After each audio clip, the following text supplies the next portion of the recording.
Can you close out with the piece? I do, and I am, and so since we're talking about healing, I'm actually going to talk a little bit about what my healing journey looks like. Most recently, I was caring for two children, a brother and a sister, who was in the DHS system. Here we call it DHS, which is Department of Human Services, but I was a foster parent, right? And I was fostering to adopt these two angels, which didn't always feel angelic or heavenly, but you know, kids from the system. And so, most recently, well, not most recently, this happened in June when they were removed from my home. So there is a whole story that goes along with that I'm not gonna tell now. But I didn't realize how um, I did realize that I was deeply impacted by this transition because I thought I was adopting them. From the moment that they were in my home, I had considered them my children. And so for them to um, be removed and now be in another home that is pre-adoptive is quite the journey for me. And it just makes me realize how the systems aren't built for us and they don't give a fuck about us like at all. Um, or the children, even though they say that they do what's in the best interest of the children. And so my prayer has always been like, God, fuck me. Like, just make sure like those kids are okay. Like wherever they go, they are my children. And so I pray for them always, but I felt like I needed to give a bit of that backstory before I dived into these pieces. And so it had been like a difficult beginning to the summer, and I laid low. And then finally I was like, okay, like maybe I'm coming out on the other side of this, right? Like I'm starting this healing journey, like I'm understanding some things and, you know, dealing with all the like human emotion parts, but also dealing in spirit and in truth. And then when the holiday season came, it just like hit me like a ton of bricks. So um, I wanted to give that prelude before I read these pieces. So I'm going to start with Happy Halloween, and then it goes right into a piece called They Tell Us.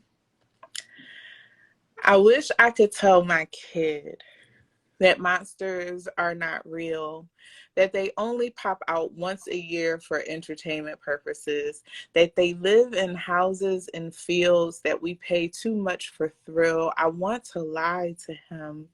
I want to tell him monsters aren't real, but he knows otherwise. He knows about the creeps that lurk in the night and sometimes during the day and mostly look like his bio mom. He knows what it's like to be scared to death, heart beating out of his chest because caused by the person who is supposed to know him best. He knows about the invisible man disguised as his father and the ghosts of the past that visit him in his dreams. He's too smart to play dumb. He's too smart to pretend that monsters don't exist. And when I tell him they aren't real, he just chuckles like I told him a joke. Like he knows better.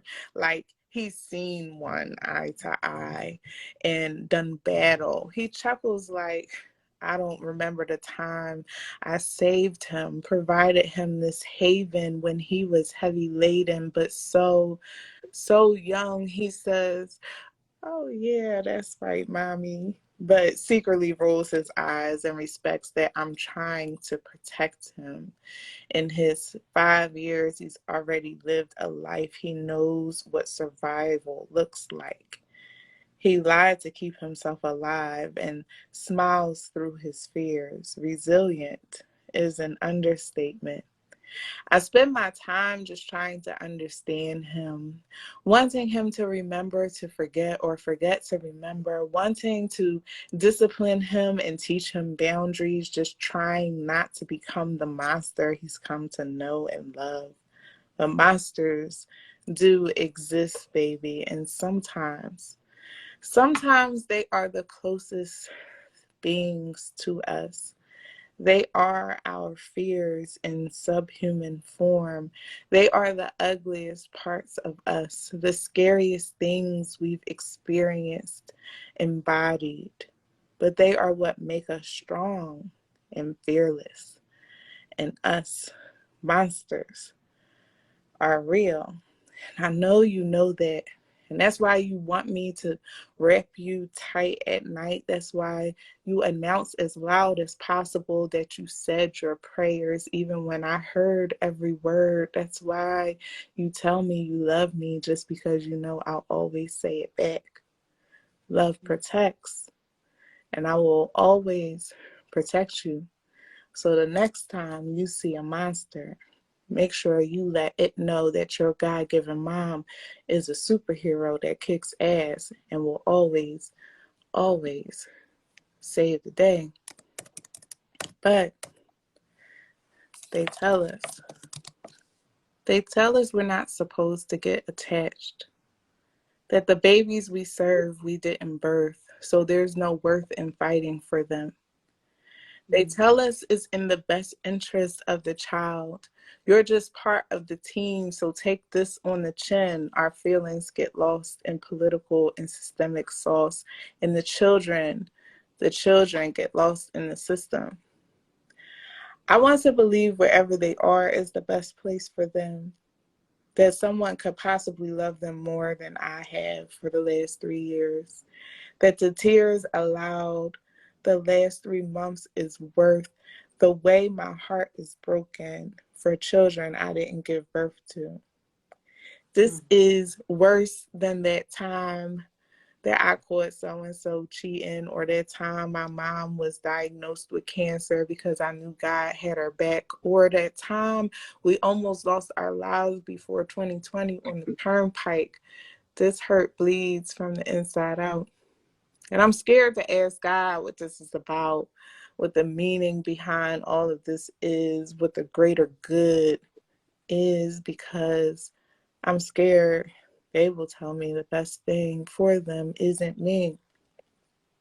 It would just confirm all of the things that the system wants me to believe about myself, all the things that I don't think are true, all the things that make me think I'm crazy, that I'm undeserving of having a family of my own, that it's impossible for me to experience love at this level that didn't come from my womb, that I don't know how to be a parent, that I'm too strict, that I can't protect them from stereotypes, that I don't know what's best for my kids. But we're not supposed to get attached.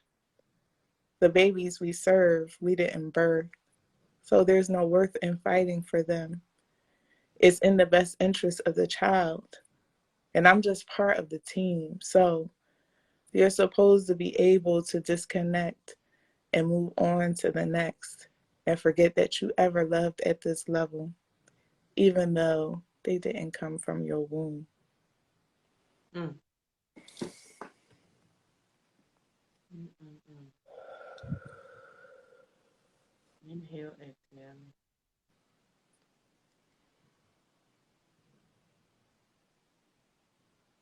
That was brave. Thank you.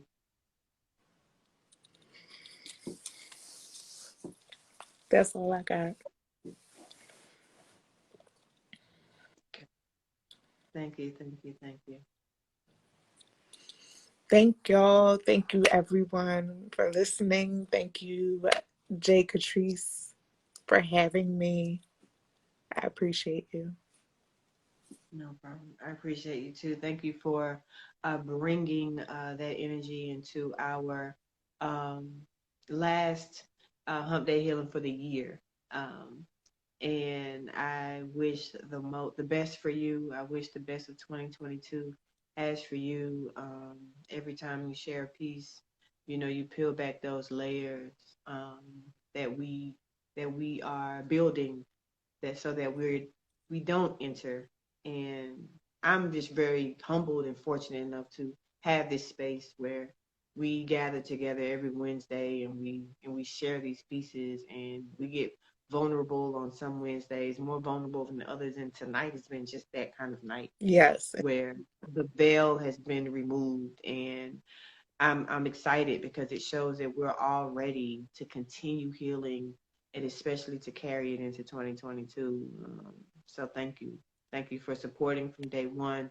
Thank you for inviting me into your healing spaces, and thank you for entering into mine. I really appreciate it. Thank you so much. And I want nothing but growth for this space. It's been amazing to see week after week what you've been able to do. So I'm so grateful. I'm here for it. It's part of my Wednesday lineup because first we got Queen Phierce Has Spoken, and I'll be like, hop right on over to Humpday Healing so you can get all this Black girl magic, Black queen magic on a Wednesday.